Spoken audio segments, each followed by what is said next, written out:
नमस्कार, आप देख रहे हैं लोकतंत्र। मैं हूं आपके साथ प्रियंका। मराठा कोटा पर सुप्रीम कोर्ट के फैसले ने महाराष्ट्र के साथ साथ कई राज्यों के सरकारों को मायूस किया है। अब तक तो राज्य अपनी पसंद से सामाजिक और शैक्षिक रूप से पिछड़े वर्गों की पहचान करते रहे थे और नौकरियों और शैक्षिक संस्थानों में उन्हें जगह देकर सामाजिक न्याय पर अपनी जिम्मेदारी तो निभा ही रहे थे, साथ ही साथ राजनीतिक पटल पर भी जातीय समीकरण को भी मजबूत या बराबर करते रह रहे थे। अब सुप्रीम कोर्ट के फैसले ने उनके हाथ बांध दिए हैं। अब सिर्फ केंद्र ही सामाजिक और शैक्षिक रूप से पिछड़े वर्गों की पहचान कर सकता है। साथ में अब राज्य 50% आरक्षण की जो सीमा थी, उस लक्ष्मण रेखा का भी अतिक्रमण सामाजिक न्याय के नाम पर बताया जा रहा है कि करते आ रही हैं और अभी आजादी भी उनके हाथों से जाएगी। वहीं सामाजिक और शैक्षिक रूप से पिछड़े वर्गों यानी कि जो आज तक दबाव बनाकर खुद की जगह आरक्षण लिस्ट में बनाते रहे हैं, वे भी अब ठगे हुए महसूस कर रहे हैं। इन हालातों में कहीं ना कहीं अब राज्यों को केंद्र से वर्गों को आरक्षित सूची में रखने के लिए खुशामद करनी पड़ सकती है। फैसले ने केंद्र के हाथ तो मजबूत किए ही, लेकिन क्या राज्यों को उनके अधिकार से वंचित रखा गया है? मराठा कोटा को चुनौती देने वाली याचिकाओं के केंद्र में संघीय सवाल है कि क्या राज्यों को पिछड़े वर्गों की पहचान करने का अधिकार है। वैसे कोर्ट में सुनवाई के दौरान अटॉर्नी जनरल और सॉलिसिटर जनरल ने साफ तौर पर मराठा आरक्षण कानून की वकालत की थी और साथ में यह भी कहा था कि 102वां संशोधन राज्य की उस शक्ति को कम नहीं करता जिसमें वो सामाजिक और शैक्षिक रूप से पिछड़े वर्गों की पहचान करते हैं। वैसे कोर्ट के फैसले के बाद अब तस्वीर काफी बदल गई है और राज्य मामले में हाशिए पर आ गए हैं। रिपोर्ट देखिए। महाराष्ट्र में मराठा आरक्षण के मुद्दे पर सियासत गर्म हो चुकी है। महाराष्ट्र में सैकड़ों विधायक मराठा समाज से आते हैं जो अब विरोध प्रदर्शन पर उतर आए हैं। इससे पहले भी महाराष्ट्र में मराठा आरक्षण की मांग को लेकर आक्रामक आंदोलन हो चुका है। सभी मुख्य राजनीतिक दल इस मांग के समर्थन में हैं। उद्धव ठाकरे ने इस फैसले को दुर्भाग्यपूर्ण बताते हुए कहा कि केंद्र सरकार और राष्ट्रपति के पास आरक्षण दिलाने की ताकत है। उद्धव ने आगे कहा कि मैं प्रधानमंत्री और राष्ट्रपति से गुजारिश करता हूं कि वह अपनी ताकत का इस्तेमाल करें, जैसे केंद्र सरकार ने आर्टिकल 370 खत्म करने के लिए अपनी पावर का इस्तेमाल किया था। केंद्र सरकारला म्हणजे माननीय पंतप्रधान आणि माननीय राष्ट्रपती यांना मी हात जोडून विनंती करतो आहे की आता हा अधिकार आपला आहे हे सर्वोच्च न्यायालयाने सांगितलेले आहे। आपण 370 कलम काश्मीरचं हटवताना जी हिम्मत दाखवली, तीच हिम्मत आणि तीच संवेदनशीलता आम्हाला आता पाहिजे। एनसीपी नेता नवाब मलिक ने कहा कि अब गेंद केंद्र के पाले में है। वहीं केंद्रीय मंत्री रामदास अठावले ने मराठा आरक्षण के मुद्दे पर कहा कि मैं सुप्रीम कोर्ट के फैसले का सम्मान करता हूं कि मराठा समाज को आरक्षण मिलना चाहिए था। सिर्फ महाराष्ट्र ही नहीं बल्कि देश भर के क्षत्रिय समाज के गरीब लोगों को शिक्षा और रोजगार में आरक्षण की जरूरत है। मुझे लगता है कि सुप्रीम कोर्ट ने जो जजमेंट दिया है, सुप्रीम कोर्ट का तो हम आदर करते हैं, लेकिन मेरे पार्टी की तरफ से मांग है कि मराठा समाज को आरक्षण मिलना ही चाहिए। जो इकोनॉमिकल बैकवर्ड मराठा है उनको मिलना चाहिए। जो जाट है, राजपूत है, ठाकुर है, रेड्डी है, जो क्षत्रिय समाज है, तो क्षत्रिय समाज को 10-12% आरक्षण मिलना चाहिए। इसके लिए मैं माननीय प्रधानमंत्री नरेंद्र मोदी जी को पत्र लिखने वाला हूं और क्षत्रिय समाज को अलग से आरक्षण देने का निर्णय होना चाहिए। दरअसल महाराष्ट्र सरकार की ओर से दिए गए मराठा आरक्षण को सुप्रीम कोर्ट ने खारिज कर दिया। 5 जजों की संवैधानिक बेंच ने आरक्षण पर सुनवाई करते हुए कहा कि इसकी सीमा को 50% से ज्यादा नहीं बढ़ाया जा सकता।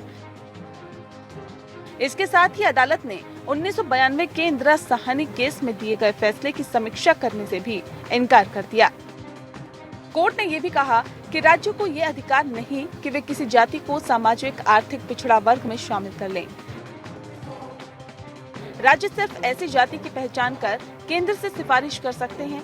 राष्ट्रपति उस जाति को राष्ट्रीय पिछड़ा वर्ग आयोग के निर्देशों के मुताबिक सामाजिक आर्थिक पिछड़ा वर्ग की लिस्ट में जोड़ सकते हैं। सुप्रीम कोर्ट ने इस केस की सुनवाई के दौरान भी कहा कि न केवल केंद्र सरकार ने महाराष्ट्र सरकार द्वारा बनाए गए इस कानून का समर्थन किया, बल्कि कई और राज्य भी इस पहल के पक्ष में थे। वहीं कर्नाटक सरकार ने सुप्रीम कोर्ट के फैसले के बाद कहा कि आरक्षण की 50% सीमा को बढ़ाए जाने की आवश्यकता है, क्योंकि सामाजिक परिदृश्य बदल गया है और पिछड़े वर्ग की आकांक्षाएं भी बढ़ी है।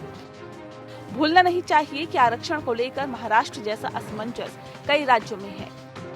पारंपरिक तौर पर मजबूत माने जाने वाले समुदाय की ओर से आरक्षण की मांग हाल के वर्षों में अन्य राज्यों में भी उठी।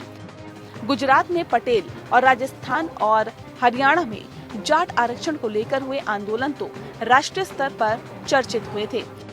इन मांगों के पीछे अपना तर्क हो सकता है। कुछ राज्य सरकारों की इस दलील में भी सच्चाई हो सकती है कि आजादी के 7 दशकों के बाद भी कई ऐसे समुदाय हैं जो पिछड़े बने हुए हैं।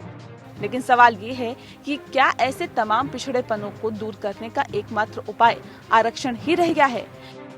वैसे अदालत के फैसले के बाद राज्य सरकारें क्या केंद्र पर दबाव बनाकर अपनी बातों को मनवाएंगे, ये देखना दिलचस्प होगा। Bureau report. जी, आरक्षण के मुद्दे को अगर देखा जाए तो जिस तरीके से सुप्रीम कोर्ट ने साफ तौर पर अपना फैसला सुनाया है, उसके चलते अब सवाल ये उठ रहे हैं कि क्या राज्य सरकार की जो ताकतें हैं वो कम हुई है, क्योंकि अब पूरी तरीके से आरक्षण के मुद्दे को लेकर जो बॉल है वो अब केंद्र के पाले में आ चुकी है। ऐसे में अब आरक्षण को लेकर सियासत या फिर सामाजिक जो गतिविधियां देखने को मिली है, सोशल इंजीनियरिंग जो होती है, राज्य सरकार चाहे सियासत करे या फिर सामाजिक परिदृश्य से चुनाव करते हों, इस बाबत अब अगली तस्वीर किस तरह से बनने वाली है और फिलहाल सुप्रीम कोर्ट के फैसले के बाद अब वर्तमान तस्वीर कैसी रहेगी, इस बाबत चर्चा करने के लिए हमारे खास मेहमान हमारे साथ जुड़े हुए हैं। आपको बता दें कि यहाँ पर आरती साठे हैं जो कि प्रवक्ता है बीजेपी महाराष्ट्र की, वो हमारे साथ जुड़ चुकी हैं, और इसके अलावा डॉक्टर सीमा मलिक हैं जो कि प्रवक्ता है एनसीपी की, वो भी हमारे साथ हैं, और किशोर तिवारी हैं प्रवक्ता शिवसेना, वो भी हमारे साथ हैं, डॉक्टर प्रदीप शर्मा है वरिष्ठ अधिवक्ता सुप्रीम कोर्ट, वो भी हमारे साथ जुड़े हुए हैं। सबसे पहले यहाँ पे डॉक्टर प्रदीप शर्मा से हम इस पूरे फैसले को लेकर एक संक्षिप्त टिप्पणी चाहते हैं कि आखिर वो किस तरीके से इस फैसले को देखते हैं। Doctor Pradeep Sharma ji, supreme court ने जो आरक्षण को लेकर, खासतौर पे मराठा आरक्षण को लेकर जो अपनी पूरी बात कही है, जो फैसला सुनाया है, क्या समझा जाए इस फैसले से? प्रियंका जी, ये आरक्षण का जो मुद्दा है, आज से नहीं 1992 में इंदिरा पानी करके एक जजमेंट आया था। उस टाइम से 6 डिफरेंट बेंचेस अलग अलग जो कॉन्स्टिट्यूशनल बेंच है अलग अलग इसके ऊपर टिप्पणी अपनी दे चुके हैं, और हर बार ही ये देखा गया है कि सुप्रीम कोर्ट का हमेशा यही मानना रहा है कि जो रिजर्वेशन है, आरक्षण है, ये 50% के बियॉन्ड नहीं जाना चाहिए। अभी जो ये लेटेस्ट जजमेंट जो अभी आया सुप्रीम कोर्ट में, इसमें doctor Jayashree Patil versus chief minister and others करके है, अभी 2-4 दिन पहले जजमेंट आया है। इसमें सुप्रीम कोर्ट ने कॉन्स्टिट्यूशन के जो वेरियस प्रोविजन हैं उनका हवाला देते हुए ये कहा है कि अगर कोई भी आरक्षण अगर 50% के बगैर चला जाएगा तो वो इक्वलिटी, गारंटी ऑफ इक्वलिटी जो आर्टिकल जो कॉन्स्टिट्यूशन में हमें प्रोवाइड की हुई है वो सिस्टम डिस्टर्ब हो जाएगा। मामला यहाँ पर ये खाली महाराष्ट्र तक नहीं रह पाता। इसके बियॉन्ड अगर देखा जाए तो कुछ जैसे राजस्थान, यूपी और हरियाणा, ये 3 पहले वाली स्टेट्स हैं जहाँ पर की आज अगर आप रिजर्वेशन और 50% का जो बेंचमार्क डेडलाइन खींची हुई है अगर उसको डिस्टर्ब कर दिया है तो बात खड़ी हो जाएगी। हमें भी सुप्रीम कोर्ट ने जाटों को भी रिजर्वेशन का प्रोविजन दिया जाए। इसमें मानने वाले बहुत अच्छी बात एक ये है कि देश को 70 के लगभग 73 साल लगभग हमें आजाद हुए हो गए, और जिस टाइम पे ये प्रोविजन दिया गया था, रिजर्वेशन का कंसेप्ट क्या था, बेसिकली ये जानना हम लोगों के लिए बहुत जरूरी है। कंसेप्ट ये था कि उस समय में पिछड़ी और अनुसूचित जनजाति जो थी वो उस टाइम पे इकोनॉमिकली और एजुकेशनली वो उस लेवल को अटेन नहीं कर पाई थी, मतलब वो अभी पिछड़ी मानी जाती थी जी। रिजर्वेशन का जो बेसिक मुद्दा है, रिजर्वेशन का जो बेसिक पर्पस है, उसका मतलब यही है कि किसी भी तरह से सभी वर्गों को हमें साथ लेके चलना है, हमें उनको एक तरह से एजुकेशनल और इकोनॉमिकल इंडिपेंडेंस देनी है, एक्सपेंडिचर देना है, जिससे कि कोई किसी के ऊपर आश्रित ना रह सके, और समाज के अंदर अपनी एक जो कॉन्स्टिट्यूशन ने हमें राइट टू इक्वलिटी दिया हुआ है, हर आदमी अपने स्टेटस के हिसाब से इकोनॉमिकली उसको अच्छे से अपना जीवन व्यतीत कर पाए। लेकिन हर 10 साल के बाद ये एनालिसिस होता है कि कौन सी जाति हैं, कौन सी जनजाति है जिनको कि अब हम रिवाइव कर सकें और जो लिस्ट है हमारी फर्स्ट लिस्ट जिसे बोलते हैं हम, उसके अंदर इंक्लूड किया जाए या डिलीट किया जाए। अब 70 साल के बाद भी मुझे मैं अभी आपको एक एग्जांपल दूंगा, मेरा अपना पर्सनल व्यू है। 70 साल के बाद भी जनजाति, किसी भी जाति जनजाति का कोई कैंडिडेट, आज बहुत से schedule caste schedule tribe category के जो कैंडिडेट्स हैं उनके पेरेंट्स बहुत अच्छी जगह पर हैं, IAS हैं, IPS हैं, बड़े अच्छे बिजनेसेस हैं उन लोगों के, या किसी उच्च पद के ऊपर नियुक्त हैं। 70, 30, 40, 50 साल से कुछ उन लोगों को लगातार रिजर्वेशन जब से मिल रहा है, उन्होंने एक लेवल को अटेन कर लिया है। अब अगर जो बेसिक पर्पस था आज ये है कि आप जाति के आधार पर किसी को रिजर्वेशन देना चाह रहे हैं, अगर जाति या किसी वर्ग के आधार पर रिजर्वेशन अगर हमने दे दिया, तो वो लोग चाहे वो उच्च श्रेणी के हों या दूसरी श्रेणी के भी हों, तो उन्होंने, उनका अगर निम्न स्तर है, उनको अपलिफ्टमेंट, बिकॉज कॉन्स्टिट्यूशन का और जो बेसिक पर्पस था इसको रिजर्वेशन देने का, वो यही था कि हम किसी तरह से उन जातियों का अपलिफ्टमेंट कर सके, सोसाइटी में एक लेवल बना सके ताकि उनके साथ कोई भेदभाव ना हो। ठीक है। अब मेरा मानना ये है कि आज की डेट में अगर कोई रिजर्वेशन होना चाहिए तो वो रिजर्वेशन के बेसिस, ना कि कास्ट, क्रीड या कोई जन्म के कहाँ पर उसका जन्म हुआ इसके बेसिस पे होना चाहिए, बल्कि इकोनॉमिकली वीकर सेक्शन। बिल्कुल, यही आर्थिक तौर पर ही पूरी तरीके से कैलकुलेशन करने के बाद ही जो आरक्षण का जो मुद्दा है वो आगे बढ़ना चाहिए। हम शुरू से ही सुनते आ रहे हैं। बिल्कुल। किशोर तिवारी जी, प्रवक्ता है शिवसेना के। सियासत अभी तक आरक्षण को लेकर काफी जबरदस्त होती रही है, लेकिन अब चूंकि सुप्रीम कोर्ट ने अगर देखा जाए तो मराठा आरक्षण को रद्द कर दिया है, गेंद पूरी तरीके से अब केंद्र के पाले में है। अब कैसे सियासत कीजिएगा इस मुद्दे पर, किशोर तिवारी जी? नहीं, देखिए, ये पिछले 30 साल के जो मराठा है, जैसे रामदास आठवले ने बता रहे थे, क्षत्रिय हो, जाट हो, कुणबी हो, मराठा हो, ये सब जाति के लोग पहले खेती करते थे और आजादी के वक्त तो थोड़े संपन्न भी थे, लेकिन अभी नए परिप्रेक्ष्य में ये लोगों के आर्थिक संकट बहुत बढ़ गए। तो महाराष्ट्र में सभी पार्टियों ने मराठा को आरक्षण देना चाहिए, इस बात पर कोई दुमत नहीं था। और पिछली सरकार ने ही आरक्षण दिया, वो कुछ लोगों ने हाईकोर्ट में चैलेंज किया, लेकिन हाईकोर्ट ने उसे सही माना। लेकिन उसके बाद अब देखो, सुप्रीम कोर्ट ने ये जो निर्णय लिया है, ये निर्णय हमें सुप्रीम कोर्ट ने हमें नहीं, जैसे तमिलनाडु में 50% के ऊपर है, कर्नाटक में 50% के ऊपर है प्रियंका, उनको भी रोक दिया है। तो इनका ऐसा है सुप्रीम कोर्ट का कि 50% के ऊपर एक तो आरक्षण नहीं होना चाहिए, राज्यों के अधिकार नहीं है, पिछड़ा आयोग जो है वो इस जाति को लिस्ट करे, और इन्होंने ये सारा मसला भेज दिया है रिजेक्ट कर केंद्र के पाले में। अब केंद्र के पाले में हम तो यही बोल सकते हैं कि केंद्र अपना पिछड़ा आयोग पहले बनाए, और पिछड़ा आयोग बना के तुरंत जो हमारा मराठा समाज है जो आर्थिक संकट से जा रहा है, वो मराठा जाति को पिछड़ा जाति में समाविष्ट करे, ताकि फिर नए ढंग से हम और आएंगे और कहेंगे कि जैसे कर्नाटक के अंदर या तमिलनाडु में पेरियार, ये सब लोग 50% के ऊपर है, तो हमको वह चांस मिलेगा। लेकिन हम निराश हो गए। हम चाहते थे, हमारी सरकार चाहती, हमारा विपक्ष चाहता मराठा समाज को न्याय मिले, लेकिन आज हम उनको न्याय दे नहीं पा रहे, क्योंकि सुप्रीम कोर्ट ने हमारे हाथ बांध दिए हैं। ठीक है।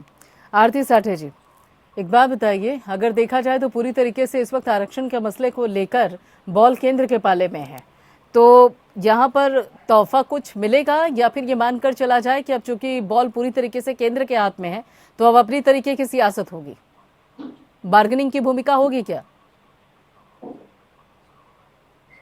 देखिए, एक तो मैं पहले ये कहना चाहती हूँ कि सुप्रीम कोर्ट ने जो अभी निर्णय दिया है उसका तो पालन करना चाहिए, और एक we'll have to find it via media, जिससे हम ये रिजर्वेशन मराठा कम्युनिटी को, जो हमने ही स्टेट लेवल पे बीजेपी गवर्नमेंट ने जो इतनी अच्छे तरीके से न्याय मराठा कम्युनिटी को दिया था, वो unfortunately because of lack of proper representation वो निर्णय आज सुप्रीम कोर्ट ने हमारे अगेंस्ट दिया है। अगर आप हिस्ट्री में एक मिनट आऊंगी आपके पास, आऊंगी किशोर तिवारी जी, उनको बोल लेने दीजिए, उसके बाद आऊंगी आपके पास। नहीं किशोर तिवारी आऊंगी आपके पास, उन्हें बात पूरी कर लेने दीजिए, फिर आऊंगी आपके पास। हाँ जी बिल्कुल। जी।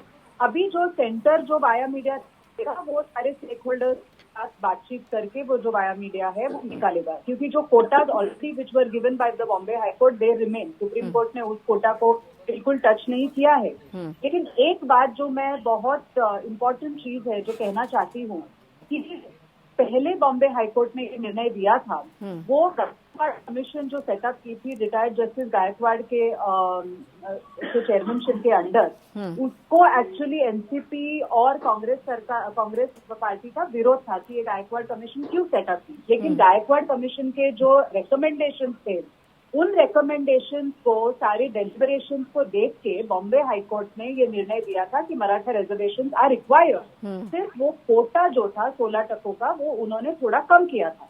उसके बाद सुप्रीम कोर्ट ने स्टे किया। स्टे करने के बाद the matter was referred to 5 member जज, और 5 मेंबर जज ने कहा कि इंदिरा साहनी केस जो है वो कहती है कि 50% के ऊपर अगर रिजर्वेशन बढ़ गया तो ये रिजर्वेशन हम दे नहीं सकते, क्योंकि गायकवाड़ कमीशन का जो पूरे जो रिकमेंडेशन थे वो अनफॉर्चुनेटली ठीक तरीके से सुप्रीम कोर्ट के सामने रखे नहीं गए। और इसी के कारण जो हमें अच्छा विजय बॉम्बे हाई कोर्ट ने दिया था या स्टेट लेवल पे दिया था, वो विजय हमारे से गया है। इसीलिए अभी केंद्र को एक वाया मीडिया निकालना पड़ेगा। वो जो हम करेंगे, सारे स्टेक होल्डर्स से बात करेंगे, कमीशन के जो रिकमेंडेशन है वो हम देखेंगे, कमीशन के रिकमेंडेशन पर एब्सोल्युटली टू द पॉइंट।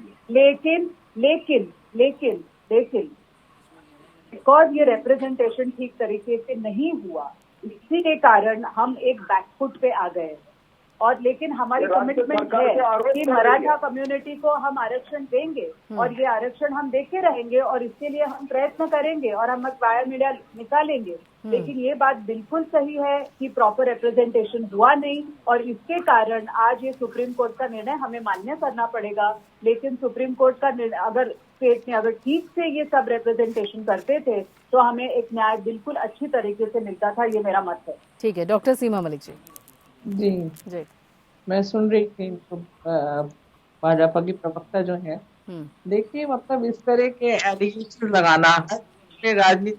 अब आप कहते हैं कि आपने रिप्रेजेंट नहीं किया केस, इसलिए ऐसा हुआ, and this is absolutely wrong है। और प्रेजेंटेशन बहुत अच्छे से हुआ, गायकवाड़ के सारी बातें रखी गई सामने, एंड मतलब इससे तो बेसिस के साथ मुझे जवाब भी देने का मन करता, सच बताऊं मैं। और एक ये बात है कि हर राजनीतिक दल ये चाहता था कि आरक्षण होना चाहिए, चाहे बीजेपी हो चाहे हम हो या शिवसेना हो या जो भी हो, because they truly deserve it. एक ऐसा तबका है जो The recommendation does not say that it does not deserve it. It says above 50% होने के कारण, इसीलिए 9 states में above 50% को रिजर्वेशन मिला है। इनसे चुप रहे हैं। It is not because of not deserving। थोड़ा सा सब्र कीजिए। आरती जी रुक जाइए, बात पूरी हो जानी चाहिए जी। इसका कोई फायदा नहीं है, इस समय कोरोना काल चल रहा है और आप इस तरह हर चीज का एक तरह का इशू बनाने की कोई वो नहीं है। ठीक है, मुद्दे को लेकर अपनी बात पूरी कीजिए डॉक्टर सीमा। अगर कोर्ट ने एक आपको सीधे बोला है कि सेंटर और this is the centre and the president they take action on this, तो जो बात है वो बात है कि आपके बारे में लाइक बोले थे लोग court and you can take action on this.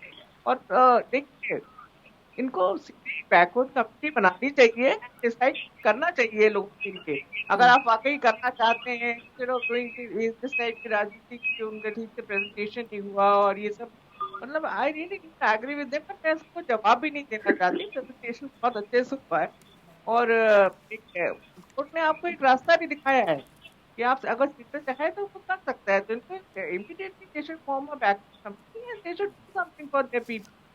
केवल ये राजनीति करना, वो भी इस समय कोरोना है तो वो करना मुझे नहीं लगता कि ये कोई अच्छी बात है। ठीक है, हमको सबको मिलकर उनकी करना चाहिए, विच डिजर्व एक्चुअली। तो ठीक है। The reservation was Property given tax under right the Maharashtra एक मिनट रुकिएगा आरती socially जी, and एक मिनट आरती जी, हाँ क्या एक सोच- मिनट, हाँ जी, सोशली एंड वो इतने तो सप्रेस्ड हैं, एवरीबडी चाहते हैं और मैं जानती हूँ भी चाहते हैं, हम कल ये चाहते हैं, पर ठीक है। ये मुद्दा महाराष्ट्र का मुद्दा ये पहले भी आप ठीक है और ठीक है। किशोर तिवारी जी, ठीक है किशोर तिवारी जी, यहाँ पर आरती जी का कहना है कि जो पूरी तरीके से बात है आरक्षण को लेकर, खासतौर पे मराठा आरक्षण को लेकर, वो ठीक से रखी नहीं गई है। Maharashtra socially and educationally backward class. किशोर तिवारी जी, एक मिनट रुकिए आरती जी, आऊंगी आपके पास। किशोर तिवारी जी, देखो मैं एक बात बताऊं, जो बैटरी हाईकोर्ट में थी वही बैटरी और एडिशनल हमने हमारे लीगल एक्सपर्ट भी रखे थे। अब गायकवाड़ समिति की बात हमने केंद्र को बराबर बताई नहीं, ऐसा आरती जी कहती है। मैं सीमा मलिक जी और प्रदीप शर्मा जी के बातों से सहमत हूँ। आरती के बात से मैं इसलिए डिफर हो रहा हूँ क्योंकि केंद्र के दो वकील आए थे, एक तो वेणुगोपाल था, दूसरे तुषार मेहता। इन्होंने तो कहा कि ये सारे अधिकार केंद्र के पास है। मुझे समझ में नहीं आता, ये केंद्र ने जब कॉन्स्टिट्यूशनल अमेंडमेंट में किया तो पिछड़ा जाति ठहराने के अधिकार राज्यों को रहेंगे। कहा राज्यों का सामाजिक न्याय के उत्तरदायित्व को हम छेड़ेंगे नहीं, ये भी बोला।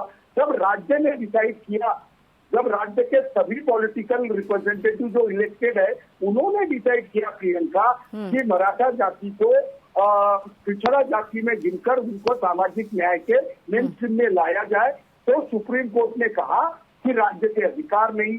उन्होंने जो रेफरेंस पॉइंट है इंदिरा जी का केस, उसको भी रिलुक करने की बात की थी। यानी कॉन्स्टिट्यूशनल बेंच ने कुछ ऐसी बातें खड़ी की है कि पिछड़ा जाति का निर्णय केंद्र करेगा, केंद्र का भी पिछड़ा आयोग करेगा और वो आयोग महाराष्ट्र की दरखास्त सुनेगा, ऐसे मुझे लगता है।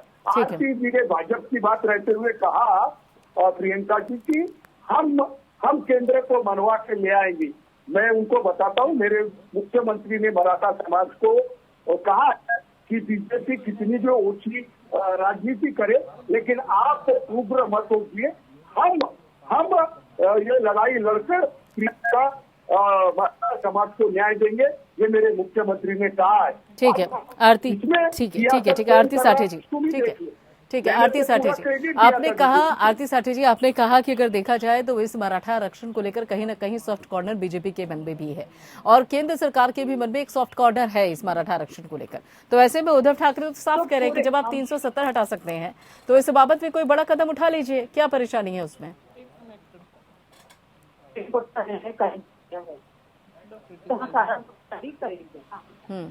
बात करेंगे और उसके बाद हम निकाल सकते हैं keeping in line with the supreme court decision. Ultimately हमें अब सुप्रीम कोर्ट के डिसीजन के दायरे में सब बिठाने का है। एक्सेप्शनल सर्कमस्टेंसेस, सुप्रीम कोर्ट ने क्या कहा है कि इंदिरा साहनी केस जो है, हम वो इंदिरा साहनी केस एग्जिट नहीं करेंगे। Indira Sahni case said that 50% and above reservation हम नहीं दे सकते, only in exceptional circumstances can this reservation be given. अब यहाँ एक सिचुएशन आई थी जहां हमने गायकवाड़ कमीशन रिपोर्ट में वो सारे एक्सेप्शनल सर्कमस्टेंसेस पॉइंट आउट किए थे, वो अनफॉर्चुनेटली सुप्रीम कोर्ट को हम बता नहीं पाए। इसी को मैं कह रही हूँ नॉन इफेक्टिव रिप्रेजेंटेशन। अभी ये नॉन इफेक्टिव रिप्रेजेंटेशन ठीक है हो गया है क्योंकि बाकी के 9 स्टेट्स में 69% और अबव केसेस है जहां रिजर्वेशन है। तो हमें अभी एक बहुत बैलेंसिंग एक्ट करना पड़ेगा क्योंकि there is a divide between the rich Marathas and the poor Marathas, OBC reservation भी है। तो ये सारे दायरे हमको देख के सुप्रीम कोर्ट ने जो गाइडलाइन दिए है, फिर हम सेंटर में डिसीजन लेंगे और definitely we are committed to Maratha reservation, जो हम करेंगे।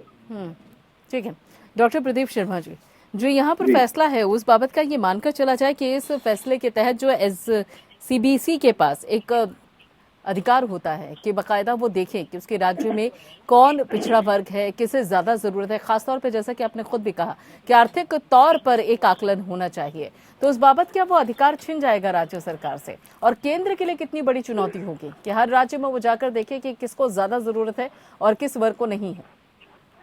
प्रियंका जी मेरा इस बारे में ये कहना है कि जो आपके दर्शकों की नॉलेज के लिए एक बात मैं बोल दूं, ये 5 बेंच की जजमेंट थे, 5 जो कॉन्स्टिट्यूशन बेंच की 5 जजमेंट में हुआ है, नहीं हुआ है। ठीक है, यहाँ पर आपकी आवाज आने में कुछ परेशानी हो रही है, आपकी आवाज पूरी तरीके से साफ नहीं आ पा रही है। अब ठीक है जी बोलिए। जी जी, प्रियंका जी ये कहना चाह रहा था कि जो सुप्रीम कोर्ट में जजमेंट आया है, ये 5 जजेस की बेंच थी जिन्होंने जजमेंट दिया है। इसमें से ये जजमेंट दिया है 3:2 के रेशियो में दिया है जजमेंट, मतलब कि मेजोरिटी है, यूनानिमस नहीं है, मेजोरिटी का जजमेंट है ये। एक चीज इसमें जो कोर्ट ने बेसिकली जो मेन पॉइंट जो उन्होंने लिया था, उन्होंने ये कहा था कि स्टेट के पास कोई पावर नहीं है आइडेंटिफाई करने के लिए कौन socially and educationally backward class. Constitutional amendment जब हुआ, कॉन्स्टिट्यूशन में जब 102 सेकंड जब अमेंडमेंट हुआ, उसके बाद ही उन्होंने ये बात बोली है कि उसके बाद से स्टेट के पास पावर नहीं है। जैसा कि आप जो प्रवक्ता आए हैं सबको मैं सुन रहा हूँ, इसमें इन्होंने ये कहा कि इन्होंने इस तरह से रिप्रेजेंटेशन नहीं दिया। मेरा इस बारे में ये कहना है कि कोर्ट ने ऐसा नहीं कि 10-15 मिनट की हियरिंग हुई, लंबी आर्गूमेंट हुए हैं इसमें, और मेरा मानना अपना ये है कि इसमें पॉलिटिकल विल होना जरूरी है। 102 आज की अगर आप शायद आप इस बात से बड़े अच्छे से अवगत होंगे कि आज ही एक स्टेटमेंट गई है सुप्रीम कोर्ट ने, हालांकि इसको अदरवाइज होल्ड किया है क्योंकि 102 पे अमेंडमेंट कह रहे हैं, लेकिन हमारे एजी साहब ने, अटॉर्नी जनरल ने इसके बीच में ये बोला था कि पार्लियामेंट्री कमेटी और पार्लियामेंट्री कमेटी मिनिस्टर ये कहा है कि जो 102वां कॉन्स्टिट्यूशनल अमेंडमेंट है ये इसकी पावर को अफेक्ट नहीं करेगा जहां तक कि सोशली इकोनॉमिकली बैकवर्ड क्लासेस का सवाल है। तो वो ये कहते हैं कि अगर अब पाला इन्होंने सेंट्रल गवर्नमेंट के पाले में डाल दिया है गेम को कि के पास लिस्ट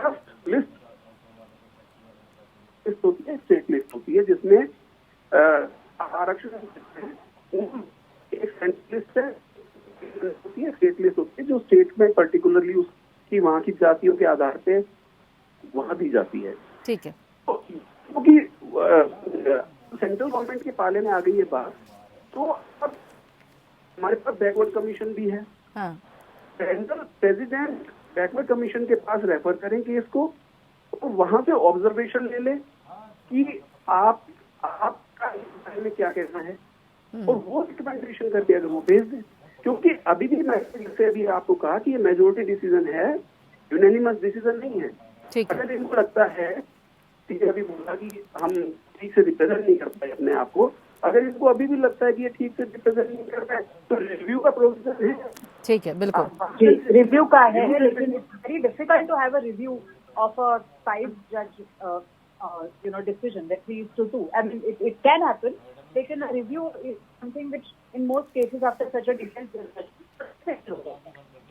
ठीक है, नहीं ऐसा नहीं है कि नहीं होता है, किसी भी डिफिकल्ट सिचुएशन क्यों नहीं है, कोई वो नेशनल इंटरेस्ट का मैटर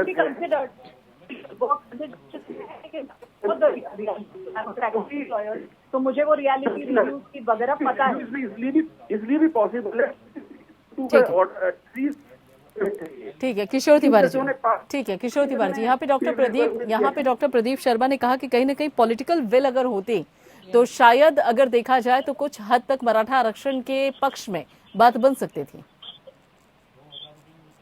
प्रदीप जी अभी कह रहे हैं, लेकिन प्रियंका जी एक बात बताऊं मैं तुमको, पॉलिटिकल विल की उन्होंने बात की, लेकिन पिछले 40 साल के रेफरेंस ऐसे रहे कि जाट रहो या फिर ये जो खेती करने वाला समाज है जो आज आर्थिक संकट में आके सरकार से रिजर्वेशन मांग रहा है, यही लोग सत्ता में भी थे, फिर चौधरी चरण से लेकर यहाँ शरद पवार तक। तो आप समझ लीजिए बात को कि इनके जो चंद लोग थे 4-1-2%, उन्होंने इनकी बात रखी नहीं, इसलिए आज किसान आत्महत्या में भी मराठा लोग ज्यादा है। तो गलतियां तो हुई है, लेकिन रिजर्वेशन मांगना और उसको राष्ट्रीय पार्टी नकारती नहीं है, क्योंकि एक बड़ा वोट बैंक होती है ना।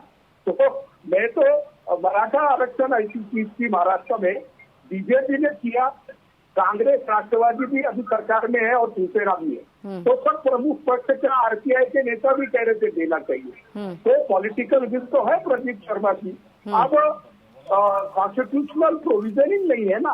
अब मुझे बोले हम रिवीजन एप्लीकेशन करने वाले हैं, 5 जजों के बेंचों के सामने तो हुआ नहीं, अब पूरे के सामने रख देंगे, उसके बाद हम चीफ जस्टिस से भी पुकार करेंगे, तो हमारा रिवीजन एप्लीकेशन तैयार हो रहा है। दूसरा, केंद्र के पाले में है तो केंद्र इसका संज्ञान ले ले, क्योंकि देखिए प्रदीप शर्मा जी, एक बहुत बड़ी बात हो रही है, जिन राज्यों में 50% के ऊपर है उसके भी खिलाफ में कोई पहुंच जाएगा, क्योंकि वहां जब आरक्षण दिया किसी ने चैलेंज किया नहीं, लेकिन मराठा आरक्षण के वक्त ये चैलेंज हुआ, हाईकोर्ट में भी हुआ, सुप्रीम कोर्ट में भी हुआ। ठीक है डॉक्टर सीमा मलिक, ठीक है डॉक्टर सीमा मलिक, जल्दी से अपनी बात कहिए, फिर मैं ब्रेक पे जाऊंगी। देखिए, जो पॉलिटिकल विल की बात कही प्रदीप शर्मा जी ने, वो पॉलिटिकल विल समय मैं तो कहूँगी भाजपा को दिखानी चाहिए। हम तो जितनी कोशिश करती थी हमने करा, और मैं इस बात को नहीं मानती कि हमने रिप्रेजेंटेशन नहीं किया ठीक से, या हमने एफर्ट्स किए, या हमारी पॉलिटिकल विल नहीं थी।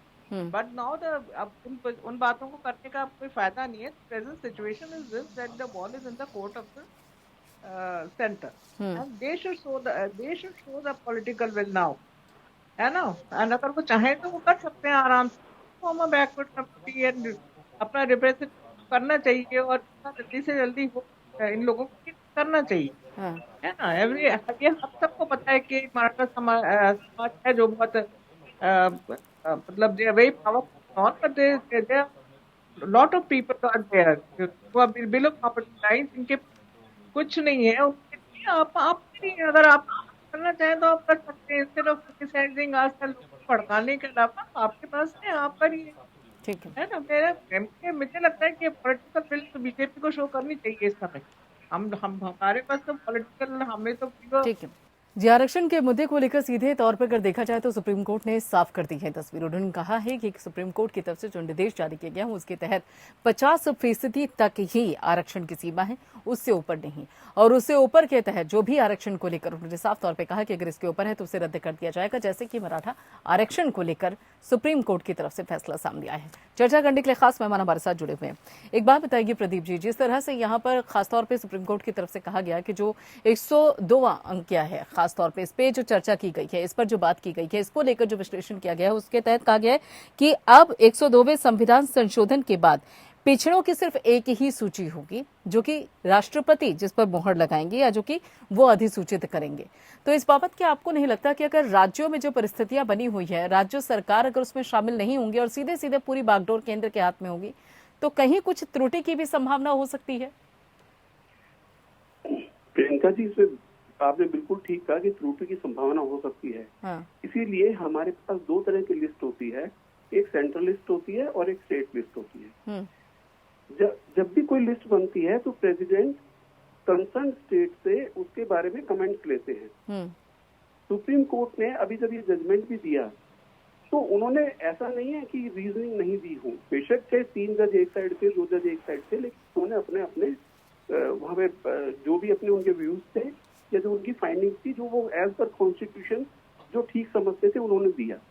उन्होंने एक बात बड़ी इस जजमेंट में एक बात ये भी बोली गई थी कि अगर 50% की जो लिमिट है, अगर इस लिमिट को हम अगर डिस्टर्ब करेंगे तो सोसाइटी के ऊपर एक इम्पैक्ट आएगा, और सोसाइटी का इम्पैक्ट आएगा ऊपर इक्वलिटी। तो जो कॉन्स्टिट्यूशन में आर्टिकल 14, 15 और 16 हमें वो इक्वलिटी के राइट्स देता है।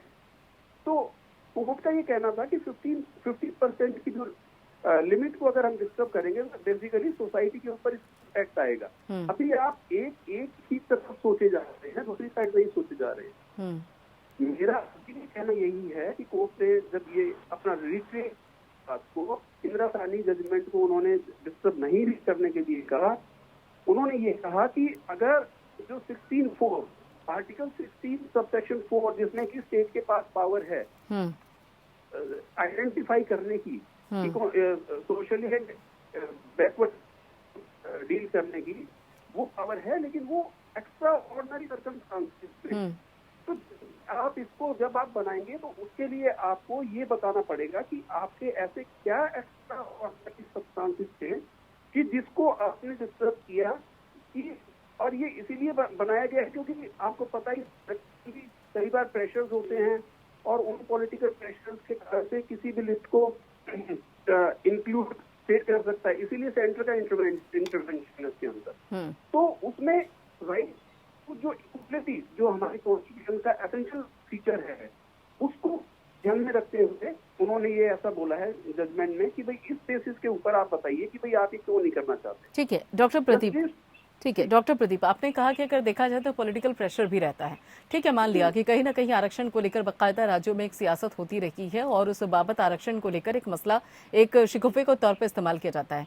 लेकिन अगर पूरी तरीके से पावर केंद्र सरकार के पास आ जाती है तो वहां पर भी किसी न किसी पार्टी की ही सत्ता होती है। तो ऐसे में आपको नहीं लगता कि ये वन साइडेड जो चीज है ये सियासत को, यानी कि केंद्र और राज्यों के साथ एक बार्गेनिंग की पोजीशन आ जाएगी कि ठीक है अगर आपको चाहिए आरक्षण तो ये शर्तें हैं, इस बाबत आके काम करते हैं? प्रियंका जी, इसीलिए मैंने अभी आपको बोला कि उसमें पॉलिटिकल विल होना जरूरी है। हाँ। केंद्र अगर सारी की सारी पार्टी एक साइड हो जाएंगी और केंद्र के साथ मेजोरिटी भी देगी, लेकिन स्टेट की आपको कंसेंट लेना, आप कोर्ट में अगर रिमार्क किसी पर्टिकुलर स्टेट के पास जाएगा और दिए जाएंगे, इसी लिस्ट होती है स्टेट लिस्ट। तो जब आपसे रिमार्क्स ली जाएंगे, अगर आप उससे सहमत नहीं करते हैं तो आप अपने लाइसेंस देकर और उसको भेज दीजिए उस राष्ट्रपति जी के पास। और दूसरी बात यह है, अगर फिर भी वो नहीं होता तो वो हमेशा चैलेंज हो सकता है। अगर आपके रीजन, आपके ग्राउंड जेन्युइन हैं और अगेंस्ट कॉन्स्टिट्यूशन है, क्योंकि इक्वलिटी जैसा कि मैंने कहा कि आर्टिकल 14 में और स्टेट के पास अदरवाइज भी 16(4) में किस कास्ट को पर्टिकुलर इंक्लूड करना है वो राइट स्टेट के पास है। तो अगर आप इसकी वायलेशन हुआ है तो आप वायलेशन को चैलेंज कर सकते हैं हमेशा। तो प्रिंसिपल ऑफ रीजनेबिलिटी ये बहुत जरूरी है in order to achieve equity. Section article 14, 15 और 16 को फॉलो करना पड़ेगा। ठीक है डॉक्टर सीमा, ठीक है डॉक्टर सीमा मलिक जी, कहीं ऐसा तो नहीं कि विपक्ष को अगर देखा जाए तो विपक्ष के पास मुद्दों की वैसे तो कमी नहीं है, लेकिन अब सत्ता पक्ष को भी ये लगने लगा है कि जिस बाबत लगातार सियासत होती रही है, खासतौर के आरक्षण के मुद्दे को लेकर हर चुनाव में देखा जाता है कि आरक्षण का जो मुद्दा होता है वो सर चढ़ कर बोलता है। तो कहीं सुप्रीम कोर्ट के इस फैसले के बाद जो एक सेंटर हुआ करता है आरक्षण को लेकर, सियासत को लेकर, तो उस बाबत अब कुछ कमी आ जाएगी, उस पर कुछ असर पड़ेगा कि आखिर अब किसके बलबूते चुनावी मैदान में उतरा जाएगा? इसका तो डर नहीं है, क्योंकि अगर पूरी तरीके से पॉलिटिकल मंचा हो, सियासी मंचा हो तो अभी भी दिल्ली दूर नहीं है। देखिए, मुझे तो लगता नहीं कि इस पर सियासत हमें करनी चाहिए, क्योंकि जिनके लिए हम आरक्षण कोई महाराष्ट्र में इशू नहीं है। अभी आप देखिए राष्ट्रीय स्तर पर बहुत बड़े बड़े आंदोलन में, जाटों के राजस्थान में या हरियाणा में या पटेल समताओं के लिए गुजरात में, कई जगह ये सब चीजें होती है, जैसा कि आपने खुद ही कहा। और फैक्ट है कि दे जेन्युइनली उनको चाहिए, they are so many people who are below the poverty line, they are people जिनके पास अभी पानी तक की सुविधाएं नहीं है, 2.5 से कम उनके पास जमीनें हैं। और जो मराठा ऑर्केस्ट्रा की वाइफ्स वगैरह आप देखिए क्या हाल है, एजुकेशन को नहीं मिल पाई, ये सब चीजें हमेशा रही। तो इनके लिए मुझे नहीं लगता कि इस पर हमें कुछ सियासत करनी चाहिए। तो वी रियली जेन्युइनली वांट, हम अपनी पार्टी के बारे में बात करें तो हम जेन्युइनली हम चाहते हैं कि उन लोगों को रिजर्वेशन मिलना चाहिए। और जितना हम लोग ने, मुझे नहीं लगता कि हमने रिप्रेजेंट नहीं किया, और इस तरह की सियासत करना इसकी कोई अच्छी बात है। और हमें अपने मतलब सेंटर को उसके लिए कुछ करना चाहिए। अब जो भी प्रेजेंट सिचुएशन है उस पर ही हम कर सकते हैं। प्रियंका जी, मैं आई एम सॉरी, मैं बीच में डिस्टर्ब करना चाहूंगा। मैं जो डॉक्टर सीमा मलिक है उनकी बात, क्योंकि कोर्ट में जजमेंट, जो कोर्ट का जजमेंट है, इसमें एक बात बहुत एसेंशियल और इम्पोर्टेंट बात बोली गई है। उन्होंने ये कहा है कि जो आप परमिशन किसी भी जाति को अगर आप रिजर्वेशन प्रोवाइड करते हैं, वो बेसिकली आप इसलिए करते हैं कि उस पर्टिकुलरली जाति का बैकवर्ड जाति हो या जो भी। आपकी आवाज आने में समस्या हो रही है, आपकी आवाज ठीक से नहीं आ पा रही है डॉक्टर प्रदीप शर्मा जी। जैसी वो आवाज ठीक होती है उसके बाद हम फिर से आपसे सवाल लेंगे। डॉक्टर किशोर तिवारी जी, अभी प्रदीप शर्मा जी भी यही बात कह रहे हैं कि जो आरक्षण देने का असल मसला होता है ये होता है, चाहे वो शिक्षा के तौर पे हो चाहे वो नौकरी के तौर पर हो, कि उसकी एक आर्थिक स्थिति देखी जाती है। तो किसी वर्ग विशेष को फोकस ना करके क्यों ना आर्थिक तौर पर जो लोग कमजोर हैं, क्योंकि महाराष्ट्र में ऐसे भी लोग हैं जिनके पास घर में खाने के लिए चूल्हा जलाने तक की क्षमता नहीं है, तो ऐसे में क्या ये क्राइटेरिया निर्धारित नहीं किया जा सकता, उस क्राइटेरिया के तहत आरक्षण की बात की जाए?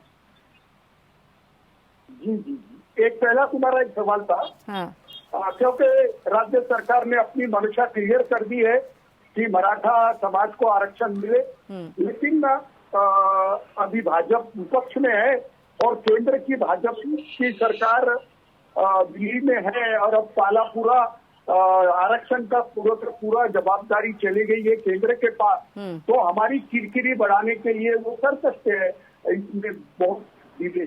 लेकिन दूसरी बात आपने जो की कि आरक्षण का क्राइटेरिया क्या चाहिए, क्या आर्थिक पिछड़ापन चाहिए, तो ये तो बड़ा लार्जर डिबेट का इश्यू है। क्योंकि जब चुनाव में उम्मीदवारी जाति के ऊपर रखे जाते और आरक्षण जाति न्याय किया जाता, तो प्रदीप शर्मा जी बोलने के लिए तो अच्छा है, लेकिन यहाँ तो कितने जाति के कितने वोट है उस पर बीजेपी भी अपने उम्मीदवार खड़े करती है और बचे हुए पार्टी करती है। मतलब आरक्षण का मुद्दा सियासी ही है, आपकी इस इन शब्दों से यही पता चलता है कि यानी कि आरक्षण का मुद्दा पूरी तरीके से सियासी है। अब देखिए इतने बड़े भारत में ना नौकरियां रह गई, ना एजुकेशन की अपॉर्चुनिटीज रह गई, सारा प्राइवेटाइजेशन का तो जब नौकरियां नहीं है, जब आपने कहा नौकरियां नहीं है, शिक्षा को लेकर पूरे संस्थान बंद पड़े हुए हैं, तो फिर आरक्षण का करेंगे क्या? नहीं, राजनीति क्या करेगी, पार्टी लड़ेगी क्या? ठीक है, मतलब सियासत के लिए आरक्षण का मुद्दा चाहिए। ठीक है। अरे भाई बीजेपी अगला चुनाव लड़ेगी। देखो शिवसेना ने मराठा का आरक्षण होने नहीं दिया, शिवसेना लड़ी नहीं। अभी तो आरती साठे यहीं पे तुम्हारे कि ये लोग सुप्रीम कोर्ट में लड़े नहीं, इसलिए हमने जो हाईकोर्ट में ठिकाया था ये सुप्रीम कोर्ट में खोल दिए। तो राजनीति नहीं होना चाहिए और मोदी जी ने मराठों को आरक्षण देना चाहिए, ये मांग मैं प्रियंका तुम्हारे डिबेट से करता हूँ। ठीक है जी। आरती सठे जी, सियासत में अगर देखा जाए तो अभी जिस तरह से कह रहे थे किशोर तिवारी जी कि अब इस मसले को जो बीजेपी है वो आने वाले समय में सियासी तौर पर भी इस्तेमाल करने वाली है कि देखिए हम तो देना चाहते थे, लेकिन बात यहाँ पर महाराष्ट्र सरकार की तरफ से ठीक से रखी नहीं गई है। अगर मंशा क्लियर होती तो आप ही भी कदम उठा सकते हैं। नहीं, कदम तो हमने ही उठाए है ना, पहले से हमने ही तो कदम उठाए हैं। तो ऐसे नहीं तो फिर कदम रुक कहाँ गए? कदम रुक कहाँ गए? कदम गलतियां तो आपने की है ना, जिसका खामियाजा सुप्रीम कोर्ट में आपको बैठा है। सुप्रीम कोर्ट ने जब स्टे की बॉम्बे हाई कोर्ट की ऑर्डर, फिर वो कदम थोड़े से रुक गए और फिर उसके बाद रिप्रेजेंटेशन जो करना था वो तब तक हमारी सरकार तो नहीं थी, महाराष्ट्र में सरकार आ गई महाविकास आघाड़ी थी, तो उन्हें ही प्रॉपर रिप्रेजेंटेशन करना था जो नहीं कर पाए। वो मैं बार बार ये चीज कहना चाहती हूँ। और दूसरी भी चीज है अगर, और जो डॉक्टर शर्मा ने ठीक तरह से बताई है कि सुप्रीम कोर्ट का थोड़े प्रेसिडेंट और प्राइम मिनिस्टर को रिप्रेजेंटेशन कर दो हमारे लीडर बनके। एक मिनट, मैंने आपको इंटरप्ट नहीं किया, मुझे बात बोलने दीजिए किशोर जी, बोलने दीजिए जी। आर्टिकल 15(4) और आर्टिकल 16(4) कॉन्स्टिट्यूशन के जो है उसमें आप गवर्नमेंट भी है। अरे लेकिन एक मिनट, मुझे खत्म तो करने दीजिए बात। स्टेट गवर्नमेंट भी एक स्टेट बैकवर्ड कमीशन करता है, जो state backward list state government भी सबमिट कर सकते हैं। इनफैक्ट इंदिरा साहनी जजमेंट में भी ये लिखा गया था और ये अपहोल्ड किया था कि state government will also be actively participating in really deciding कि कौन बैकवर्ड कम्युनिटीज है। तो हम जब ये प्रेसिडेंट को अगर अब पावर दी गई है तो ये हम सारे जो स्टेक होल्डर्स है, ये सारे जो कॉन्स्टिट्यूशन के प्रोविजंस है, ये सब हमें एग्जामिन करने पड़ेंगे। लेकिन इसका ये अर्थ नहीं है कि हम कोई सियासी इशू इससे बना रहे हैं। हम सच्चाई जनता के सामने ला रहे हैं कि हम जो कदम उठाए थे, जिस कमिटमेंट को हमने एक एक्ट के दौर से महाराष्ट्र स्टेट में लाया था, वो एक्ट आज अनफॉर्चुनेटली सुप्रीम कोर्ट ने लॉ ही अपहोल्ड किया है। लेकिन लॉ अपहोल्ड करते वक्त जो हम एक सुप्रीम कोर्ट की सहायता करते हैं वो लॉ बनाने के लिए, वो सहायता ठीक तरीके से नहीं दी गई। इसीलिए हमें अभी सुप्रीम कोर्ट के जजमेंट के दायरे में रखते हुए हमें एक मार्ग इससे निकालना पड़ेगा। इसमें स्टेट की भी एक जो रोल है वो स्टेट करेगा। वो आर्टिकल है जो हमारे 2 लिस्ट है, स्टेट लिस्ट, कंकरेंस लिस्ट है।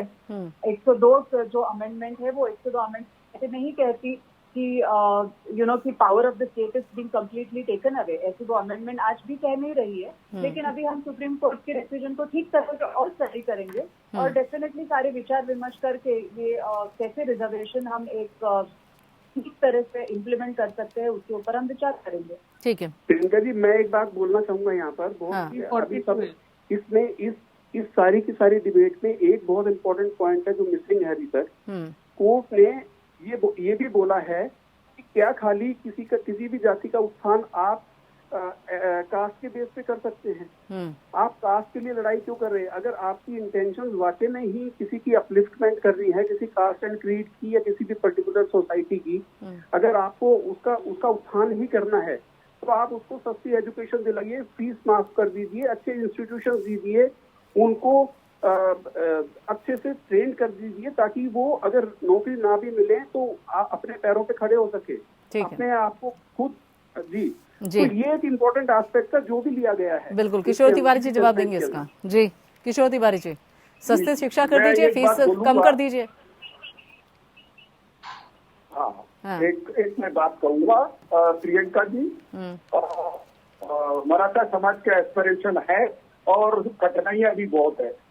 आरसी साठे जी से मैं गुजारिश करूंगा कि केंद्र इसमें हस्तक्षेप करे और पंत प्रधान जी एक तो पहले वो पिछड़ा आयोग तो बना ले, इसको अध्यक्ष बनाना है, इसमें इन्होंने पिछड़ा आयोग रोक के रखा है। और मोदी जी को हर चीज में ऐसा लगता है कि कहाँ उनके अधिकार निकल जाएंगे, तो वो तो विस्ता कमीशन भी नहीं बना रहे और पिछड़ा आयोग भी नहीं बना रहे। तो पहले आप अपनी सोच क्लियर करो। आपसे सुप्रीम कोर्ट का निर्णय आया और बीजेपी कहने लगी कि राज्य सरकार ने रिप्रेजेंट बराबर नहीं किया। अगर मैं ये कह दूं कि आपने सुप्रीम कोर्ट में वहां पर सेंटर के तरफ से अपना पक्ष बराबर नहीं रखा तो राजकीय विवाद होगा। सबसे अच्छी बात है कि मराठा समाज को न्याय दिया जाए। और प्रियंका जी मैं सबसे गुजारिश, आप तो ऐसे कह रहे हैं किशोर तिवारी जी की सबसे ज्यादा जरूरत मैं इस बात का, चलिए अगर एक तरह से देखा जाए, अगर मैं इसको दरकिनार भी कर दूं तो आप ऐसे कह रहे हैं कि जैसे महाराष्ट्र के अंदर सबसे ज्यादा जो समस्या वो मराठा समाज के साथ ही है, बल्कि अगर आप देखेंगे तो दूसरे वर्ग भी हैं जहां पर बच्चों की शिक्षा के लिए पैसे नहीं है माँ बाप के पास, घर में उनको खिलाने के लिए पैसे नहीं है, रोटी पूरी तरीके से 2 जून की रोटी मुयस्सर करना उनके लिए मुसीबत बन गई है, रोज कुआं खोदते हैं, रोज पानी पीते हैं, खासतौर पर इस कोरोना काल में। तो ऐसे में उनके बारे में आप क्यों नहीं सोचते? उनको भी तो आरक्षण की जरूरत है ना। डॉक्टर प्रदीप यही तो कह रहे हैं कि अगर आपको किसी वर्ग की ज्यादा चिंता है तो आप उनके लिए दूसरे कदम उठाइए राज्य सरकार के स्तर पर। नहीं, वो हम करेंगे जरूर। बोला आपने, क्योंकि एक बड़े आंदोलन के बाद मराठा समाज का आरक्षण का जो मुद्दा आया था तो उस पर ही बात हो रही थी। लेकिन मैं ओबीसी के अंदर ही नहीं, लेकिन अग्रय जातीय के अंदर भी अभी पिछड़ापन आ गया है और आर्थिक समस्याएं बहुत ज्यादा है। तो सबको मिलकर इस पर ख्याल देना चाहिए प्रियंका जी। और मैं तो देख रहा हूँ कि कोरोना काल में तो सबसे ज्यादा समस्या जिनको रियायतें नहीं है उनको ही ज्यादा आ रही है। ठीक है। यहाँ पे सीमा जी एक आखिरी टिप्पणी, क्या ये मानकर चला जाए कि अगर सुप्रीम कोर्ट के इस फैसले के बाद सोशल इंजीनियरिंग करने में राज्य सरकार को दिक्कतें पेश आएगी और शायद यही कारण है कि सुप्रीम कोर्ट के फैसले के बाद ज्यादा यहाँ तकलीफ हो रही है सत्ता पक्ष को? देखिए, ऐसा कुछ नहीं है, जो भी है, बट जो प्रेजेंट सिचुएशन जो है और जो जैसे उन्होंने वकील साहब ने बोला, उन्होंने जो सुप्रीम कोर्ट ने बोला है कि हाँ हमें दूसरे लेवल पे भी काम करना चाहिए, उससे वी टोटली एग्री एंड हम जरूर करते भी हैं और करेंगे भी आगे। May be will improve upon more on this.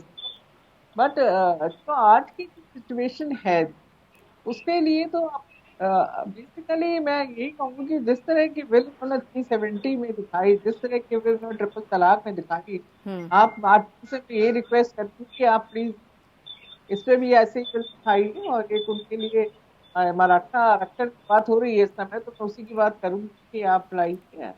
चलिए ठीक है, बहुत बहुत शुक्रिया, बहुत बहुत शुक्रिया। एक लास्ट बात मैं और बोलना चाहूंगा जो कोर्ट ने बड़ी बहुत ही अच्छी ऑब्जर्वेशन लास्ट में कंक्लूड किया और उसको हम सबको लेना बहुत जरूरी है जी। कोर्ट ने ये कहा कि जो कॉन्स्टिट्यूशन का बेसिक ऑब्जेक्ट जो था वो ऑब्जेक्ट था कि हर जाति को, हर निम्न वर्ग को हमें फॉरवर्ड करना है, मतलब उसकी एडवांसमेंट करना है।